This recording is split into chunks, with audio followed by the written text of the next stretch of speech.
Hey friends, before we get into today's video, I just want to let you know that Etsy is running a 2-day deal in all of the shops on Etsy. So you can get $10 off everything when you spend $40 with the code YES10. And again, that's any shop on the app. My shop is TheJollyFatElf.etsy.com. You'll see cards from the past card series that I've been doing. There's all sorts of cards. I've got a lot of LGBTQIA plus cards, etc.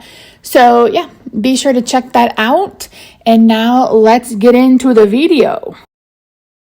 Hi everyone, it's Misty here from TheJollyFatElf. Thank you so much for joining me. Welcome to another day in my 2023 holiday card series. Thank you so much for all of your love on last week's series where I did a 1 die 3 ways. You may see something like that come up again as we move through the holiday season.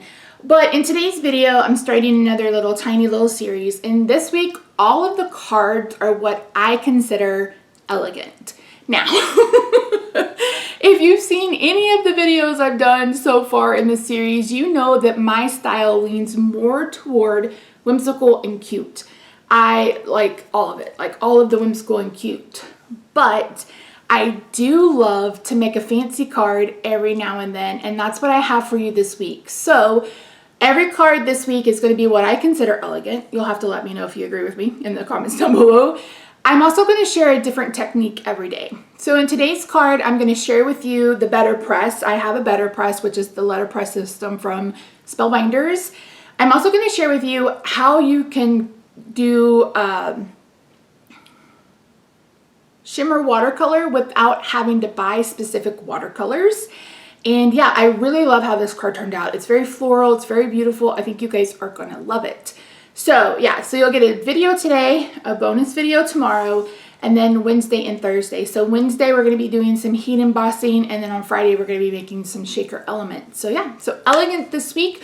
Oh, I'm also sharing with you a different color scheme every day as well. So I have a set of colors that to me are very elegant, and I'm not using any red and green whatsoever. I'm going to share with you other colors that I think are perfect for Christmas time or winter time, but are actually really, really elegant.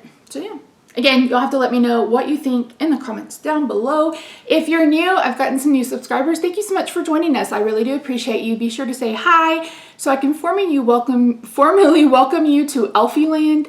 I don't know what else to call us. I've been calling us Elfies. I've been calling us all the things over the last 9-10 years.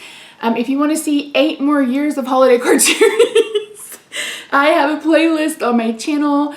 You can really see how far my craft has grown and how much I have evolved from those first couple of years. So yeah, it's fun to look back and to watch. So yeah, all right, that's enough jibber jabber. Let's head over to the craft table and I'm going to walk you through today's card. Okay friends, here is a look at the Letterpress system. This is letterpressing. So what this is that you're pressing words or images into the paper using some sort of ink. So they have their own inks. It's been specially formulated by Ranger, who does like all of the distress inks, etc. So they are ink experts. Then you use what's called a plate. I believe it's what they call plate. And it basically debosses. So it pushes whatever it is into the paper, and it also pushes that ink into the paper. This is something that's probably been going on for centuries, I would imagine. It's used a lot in wedding invitations, etc. So it was really cool. Scrapbook Pal asked me if I'd be interested in doing a card using it, and I said, sure, why not? So now I have it. So I put washi tape on the back of it because I didn't want to put paper. I didn't want to put it down on the surface with tape. So you press and turn, I believe, is the technique you use for the ink. But here's a look at it in real time. It's hard to see the texture that you get, but this paper is a different kind of texture. It's like a cotton paper. It's really pretty, and it takes watercolor really well. Okay, so this is an old Nouveau Aqua pen that had run out of fluid. So I keep this water bottle on my desk, And I'm using a dropper to add water messily into the barrel of this shimmer pen, because there's like, I have some shimmer pens in my collection that are probably going on 5 or 6 years of me still using the shimmer. The only reason why I use this one is because it recently wore out and I wanted to share that with you guys. So don't throw those pens away. You can do it with the Winged Stella. You could do it with the Spectrum Noir shimmer pen. You can do it with these. Take the barrel out, put some water in. You can even try alcohol if you wanted to, but water works just fine. And then you're good to go.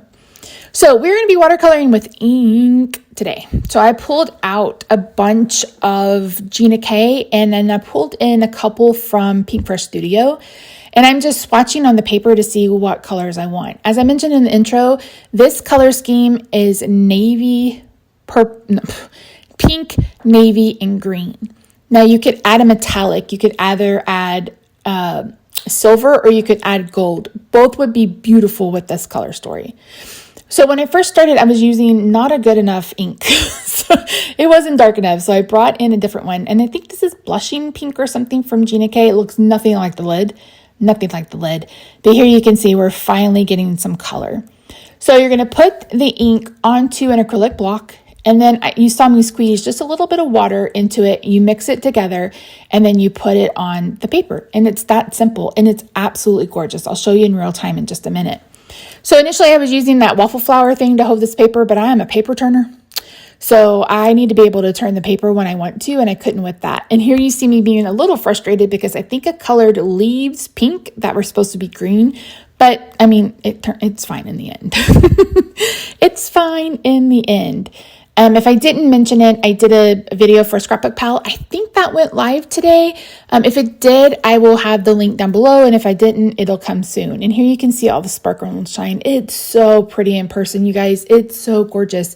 And look how easy this is. Super simple. I didn't have to buy anything new. I'm reusing things that I already have. You guys know I'm trying to be really good about that this year. Like as close to zero waste as possible.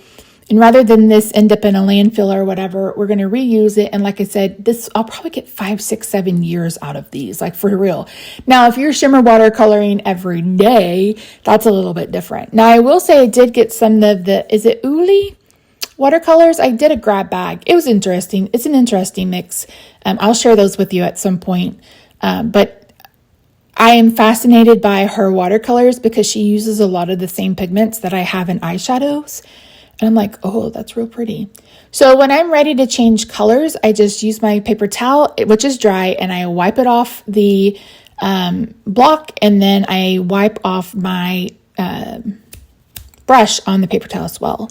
And if I've picked up a little bit too much, like I put a little too much water here just for this simple pine cone, I'll go over on the paper towel and kind of dust it off a little bit.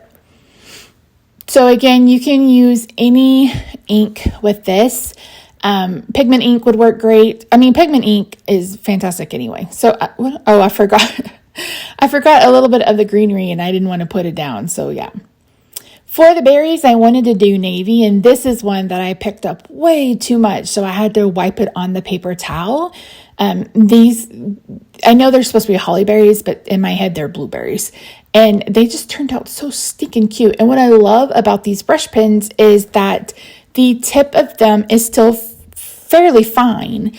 Now you could pick this up with a regular watercolor brush, like a paintbrush if you wanted to, and just use this to dispense the liquid. But this, like I said, this is really simple. A lot of us have these pens because they're fantastic. I mean, have I made a card this year that I don't put shimmer on? I don't know. And I always say shimmer. So yeah.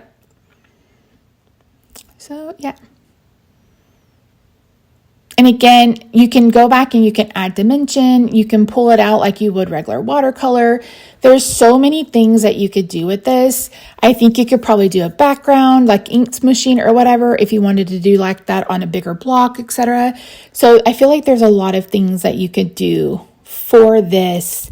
It's just a really pretty technique. And I don't know that I could tell you which ones have this technique, but I have watercolored this way a few times. So I decided that I wanted the middle part of the pink to be a bit deeper. So I'm just bringing in that color and adding in a little bit more. That is the one good thing and drawback of watercolor. You can pull the ink. Even after it's dry, it just reactivates with water. And that can be a blessing or a curse, especially if you're like me and you get outside the lines.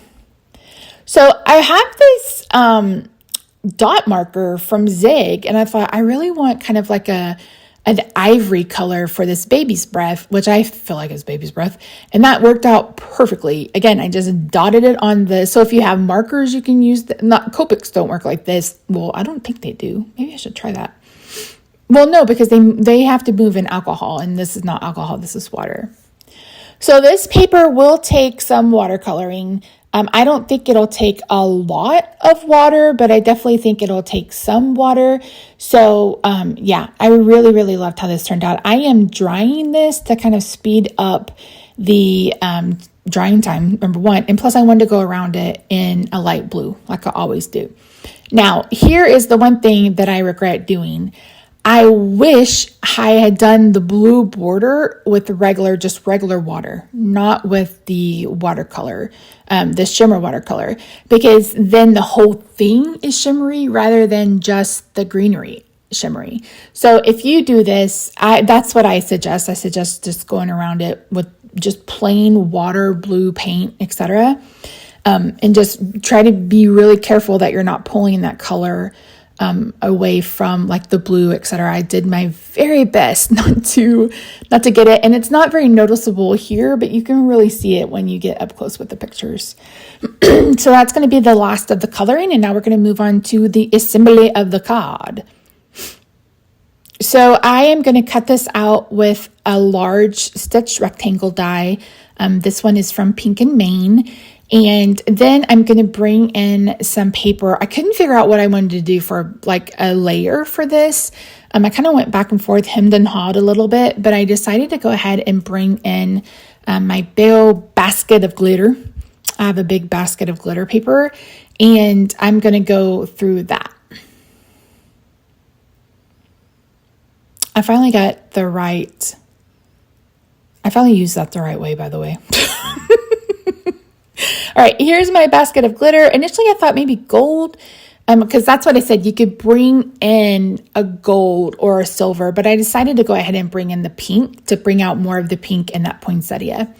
So I cut this pink layer down initially to 4 by 5 1/4, which is the exact same size as the panel. So I end up cutting it down to 4 1/8 by 5 3/8. And then I'm also going to bring in, I believe this color is Blue Beyond from MFT. A really, really thick, heavy duty cardstock. So we're going to cut that at 5 1/2, and then I'm going to score it at 4 1/4 because I'm making an A2 size card. So when folded, an A2 size card is 4 1/4 by 5 1/2. I wanted a navy, and I almost pulled out Night of Navy, but I was like, oh, this is really pretty. I didn't realize Blue Beyond was a navy. Did you? I didn't know. So here you see me scoring it, and then I'm just going to fold and use my bone folder to get that lined up really well. I'm going to go ahead and adhere the glitter paper flat. This is the correct layer. The incorrect layer is beside me. Oh, I got to change out my tape runner. I get this tape runner from Amazon. I like it. It works. Oh, I put in a white layer on the inside because when my cards are dark like this, I want a white layer on the inside so you have something to write with.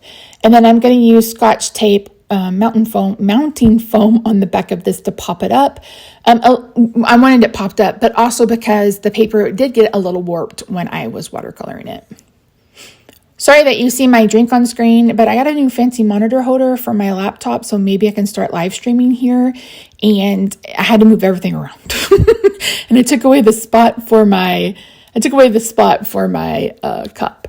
So I added some Nuvo drops in the middle, and here it is. Isn't it gorgeous? Like I said, in person, it's so, so, so pretty. So that's it, friends. Thank you so much for joining me. I really do appreciate you. Don't forget to check out the Etsy sale. Be sure to leave me a comment letting me know what you think. Do you think that you like this color scheme? I'd be really interested to know. Subscribe if you haven't already. Like the video. Leave me a comment. All of the YouTube-y things. Thank you so much for joining me today. I really do appreciate you. I hope you have a good day, night, week, and wherever you are. I love your faces. I'll see you in my next video. Bye for now.